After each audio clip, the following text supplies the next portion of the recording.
এইটো তোমালোকৰ some basic concepts of chemistry এইটো next lecture তো এই lectureটোত আমি properties of matter and their measurement ৰ কথা পঢ়িম তাৰ আগতে সেই গোটেই properties of matter first যি দুটা আমি topic পঢ়িবলগীয়া আছে আমি সেইকেইটা পঢ়ি ল'ম সেইকেইটাৰ এটা হৈ গ'ল physical properties আৰু এটা হৈ গ'ল chemical properties physical properties যদি তোমালোকে চোৱা physical properties are those properties which can be measured or observed without changing the identity or composition of the substance মানে physical property যিকোনো এটা বস্তুৰ সেইটো হৈছে যোনটোক measure মানে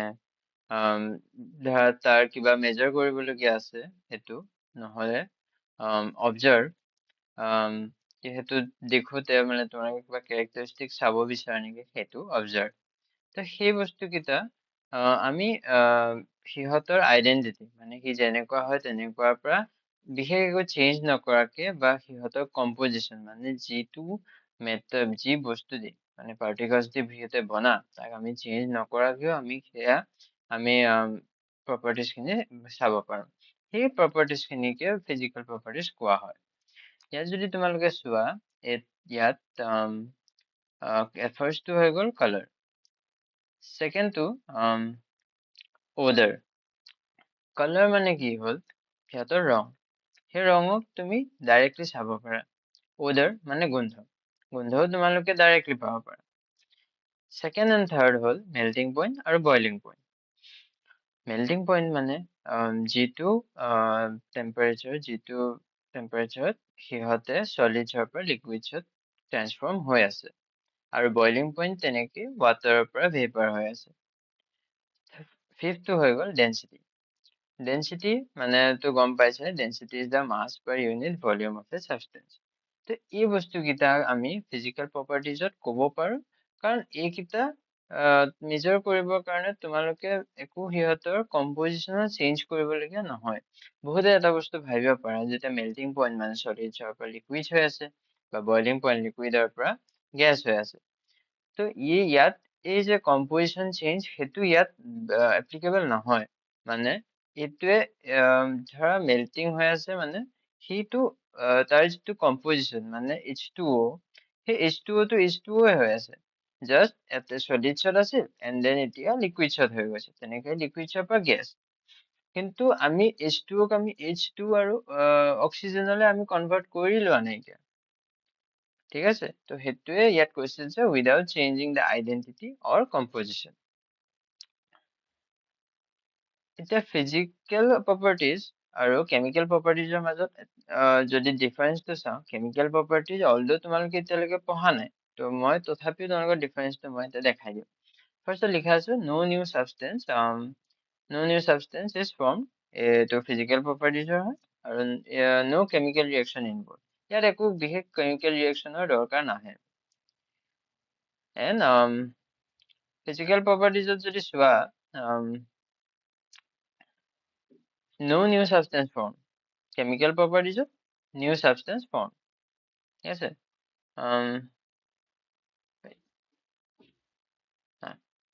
so no new substance form ঠিক আছে then identity ইয়াত remains same মানে ইয়াত identity same থাকে মানে ই যেনেকুৱা হয় তেনেকুৱাই থাকে ইয়াত identity কিন্তু change হয় chemical properties ইয়াত যদি চোৱা physical properties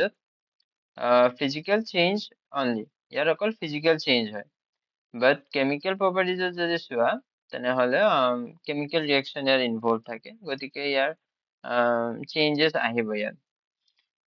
easily observable তোমালোকে যদি চোৱা এইটো easily observable আৰু chemical properties observed during reactions only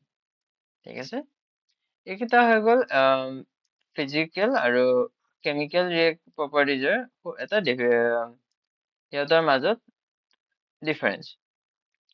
এতিয়া chemical properties chemical properties definition the measurement or observation of chemical properties requires a chemical change to occur মানে ইয়াত chemical change আহিব লাগিব তেতিয়াহে আমি ইয়াৰ properties আমি observe বা measure কৰিব পাৰিম ফাৰ্ষ্টটো হৈ গ'ল এচিডিটি, ছেকেণ্ড বেচিচিটি। তো এই ডায়েগ্ৰাম কেইটা দি গম পাইছে এচিডিটি আৰু বেচিচিটি এইকেইটা এক্সাম্পল হয় প্ৰচেছ যাক কৰি পেলাই আমি কেমিকেল প্ৰপাৰ্টিজ আমি মেজৰ বা অবজাৰ্ভ কৰিব পাৰোঁ। থাৰ্ড হৈ গ'ল তোমাৰ কম্বাষ্টিবিলিটি মানে ফায়াৰ লগোৱা মানে জ্বলোৱা, ৰাষ্টিং মানে তোমাৰ মামৰ লগা, ৰিয়েক্টিভিটি মানে ৰিয়েকশ্যনছ পাৰফৰ্ম কৰা।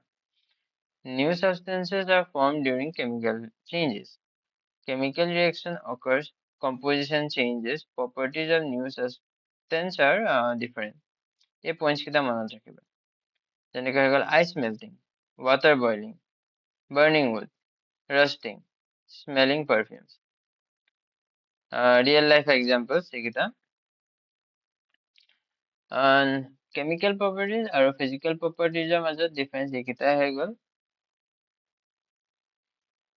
আৰু এটা বস্তু ৰিয়েল লাইফ এক্সাম্পলছত ইয়াত তোমালোকৰ ফিজিকেল আৰু কেমিকেল দুইটাই ইয়াত এড কৰা হৈছে। তো এইটোৰ পৰা তোমালোকে কনফিউজ নহ'ব যে আইচ মেল্টিং আৰু ৱাটাৰ বইলিং এইকেইটা কেমিকেল প্ৰপাৰ্টিজৰ কাৰণে এইটো হৈছে নেকি, নহয়। একচুৱেলি এইটো ফিজিকেলৰ হয়। ইয়াত জাষ্ট গোটেইকেইটা একেলগে দিয়াহে হৈছে, যেনেকৈ স্মেলিং পাৰফিউম এইটো, ঠিক আছে। এই বাৰ্নিং উড আৰু ৰাষ্টিং অফ আইৰণ এইকেইটাহে তোমাৰ কেমিকেল প্ৰপাৰ্টিজ মেজাৰ কৰিবৰ কাৰণে এইকেইটা প্ৰচেছ ইউজ হয়, বা এইকেইটা প্ৰচেছ হ'লেহে আমি মেজাৰমেণ্ট আৰু অবজাৰভেশ্যন কৰিব পাৰোঁ, ঠিক আছে।